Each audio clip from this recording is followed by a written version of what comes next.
It's your favorite blind chick back on your screen with another one.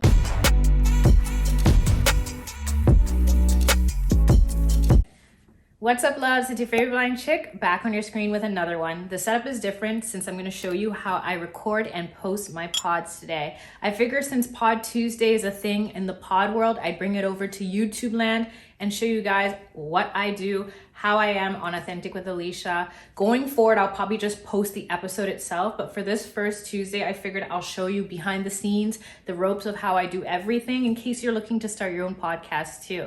Let's go. So one thing I love about podcasting is the setup is so simple, especially compared to YouTube world. You don't even want to know what I have to go through, plus setting this up too. At least here, all I have to do is struggle with this and twist it in. And once I've done that, my biggest struggle is fitting the feet so that the microphone doesn't fall over. This was my tripod from my humble beginnings of YouTube. Before this, I put a textbook on top of one of my mom's vase, and that was my tripod. And then I bought this because for real, Frugalista over here, it was on sale. But once my camera got too big for this, I forgot about it. And then I thought, hey, since I gave my big tripod away during the Less is More challenge, let me try to use this again. Ooh, are we good? Are we good? I think we're good. So just gonna angle it. Ooh, nope, not that much. Maybe I have to twist it a little bit. There we go. What we gotta do, because this might be acting a fool sometimes, is once it's on, I gotta poke this part here. Don't ask why. It's a hack I learned on YouTube, but it's been helping get rid of the static, which still comes up sometimes. So I'm really sorry to all of you guys who are like, I can't hear you, the static is bad. I know what it's like being visually impaired, and then you hear things more intently. But usually on the pod, the static is not so bad, which is good because it's not like you have the aesthetic of things to distract you. So now that it's turned on, I can't see any of the buttons. I just know that it's on from this light, this light. The only two buttons I ever use on this without zooming in with my phone is this button to play and this one to stop. Once I've thought of my idea, what I'm going to talk about tonight, then I hit record and I just do one straight run through. Unlike YouTube where I might do different cuts and chop and screw and then put it on Final Cut Pro, I ain't got time for that. With everything else going on in my life, I want the pod to be as fluid and natural as possible. So if you ever listen, you hear me stumble, take a breath, swallow my spit. That's what's going on.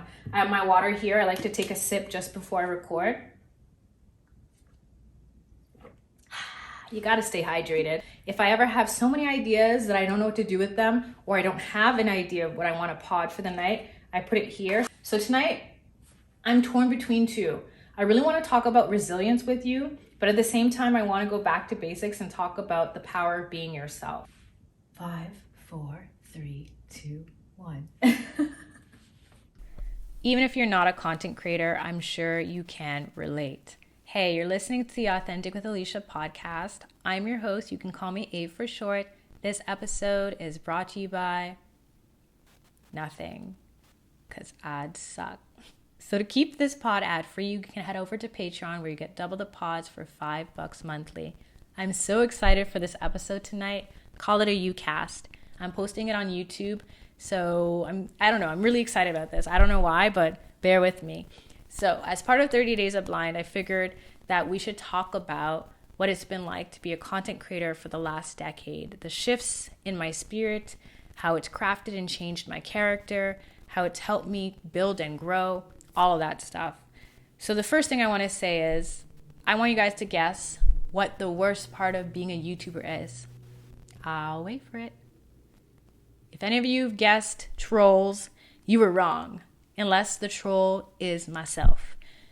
One thing I've realized over 10 years, which is a long, long time of making videos, is before anyone else gets to click and leave a mean comment or say something snappy, I'm the one that's most critical of my content. Whether it's the lighting coming in or the strand that's out of place or me saying like 52 times in one sentence or a joke that's not funny, I'm the one that sits and plays back and cuts out and does all these things to edit the content so I can put it out. I realized after years of being hypercritical of myself that I had one of two options. Either I was going to quit YouTube because it was mentally draining me to go on and be like, your curls look bad, or no one's going to want to hear you blab on 10 minutes about this curl product. or do it authentically. Love myself authentically, put myself out there authentically. It wasn't easy. It didn't happen overnight, but the shift has happened over a couple years where not only have I changed my content, but I've also changed the content of my character. Dunna, me and my really bad jokes. But anyway, on a serious tip, whether you're a content creator or not, we've all experienced this. At some stage in our life, we get to the point where we over-edit ourselves, be it because of the social circles we're in or social media. And there's a time and a place for everything. I'm never going to be the person to tell you to stop doing something, but I will say, for the benefit of yourself on this personal discovery journey, I want you to ask yourself one question. Who do you want to be for you? I think this is a great question to ask yourself, especially if you live in a city where things are slower, society is not really open, you got some time to really figure it out. You don't have to be anywhere or anyone for anybody. You get to just figure out, almost like a reset button on a phone. I've used most of the pandemic for this kind of question.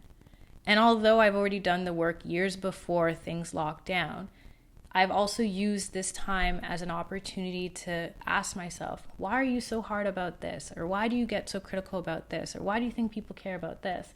Because truth be told, the things that bother us the most about ourselves, most people don't even notice.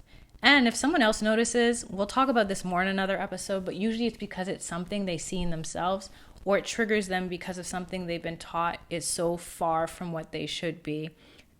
I'll leave that for another day because that goes really deep in the rabbit hole. But for the sake of tonight's episode, I just want you to take the time to ask yourself, who do you want to be for you, not for anybody else? Especially if you are creating content, you're putting yourself out there in the world, it's easy to look at other people and think you have to be someone else in order to be successful. The cruel twist, or maybe the sweet sense of humor the universe has, is most times who you are and what you like least about yourself is exactly what the world needs. For example, with my channel, I was so hesitant to share my life legally blind. It took me a long time to get around to even sharing that I was losing my vision, although I was diagnosed a year before I started my channel. In full transparency, I created my channel with the hopes of never having to reveal that I was losing my vision. I didn't want to accept that I had a degenerative disease. I didn't want to accept that it'd ever get worse. And I just thought my channel is my creative outlet, my safe haven, where Stargirls doesn't come to play. It's just me and my Curl products all day. But as time went on and my vision got worse, I had to sit with the reality that this was becoming an ever-present part of me and my life. And luckily, I've been able to pivot and, in a way, use this to further connect and communicate with you. It's not easy, as I've said a million times before, and of course, we'll talk about this more as the years go on, but I think it's very beautiful in a dark, twisted way that it came full circle, that the very thing I feared about sharing with you guys is the thing that set me free. So I hope that's food for thought for someone out there, especially during these times. Anywho, I gotta go edit this video since it's gonna be a video format. Not edit myself though, I'm working on that. So I hope that you enjoyed this episode. If you did, leave me a comment on YouTube. If you're listening wherever podcasts are played, hit the rate and review and leave a review. And until next time, stay blessed, stay authentic. Ooh, angle change. I figure you can see the screen better here. And now, since we're done, the recording part is all about the screen. So, gotta take the memory card out. First, we turn this off. We take this off. Pop it in. This is not sponsored. This is just what I use because it's so simple. All you do is post it here and it posts it everywhere. So what I'm gonna do is go over here, then that goes to my SD card, click stereo, folder 1, because I don't know what the other folders, I never have anything in there. And then we go all the way down to take 5. 5 is my favorite number, so we click that, it's processing, we're gonna leave that for a moment. In a perfect world, if this was actually Tuesday, because this is Monday, so I can edit this video and get it up on time. But on Tuesday nights, I'd have a warm cup of tea and I'd be sipping it and switch over to Patreon real quick, where I post the private one where we get up close and personal with it. Here I would just post by clicking here. Then I post the cover And then I put in the title. No, that's not the title. Yeah. Then I put the title here, a little description, a blurb about what this episode's about, and a couple tags. I love the Patreon because you can comment on there. So a lot of times my Patrons comment on the pods that they like and why they like it. Even when they disagree, it's such a great discussion. So I'll do those both simultaneously. Usually by the time this one uploads, the other one uploads, or vice versa. And I can toggle between the two. So we go back to Anchor, since this is what we gonna do. And is it uploaded yet? Nope, not even close. Not even close. So we're gonna do movie magic. You hit publish now. Then it asks you if you want to share it anywhere. For now, we're going to say no because I'm going to share it manually later. But then that's posted and you can see the clip here. So that's that on that. That's how I record and upload my pods. I hope that you enjoyed this one. If you did, you know what to do. Tap the like button. And until tomorrow, stay safe, stay sane, stay blessed. Love and later.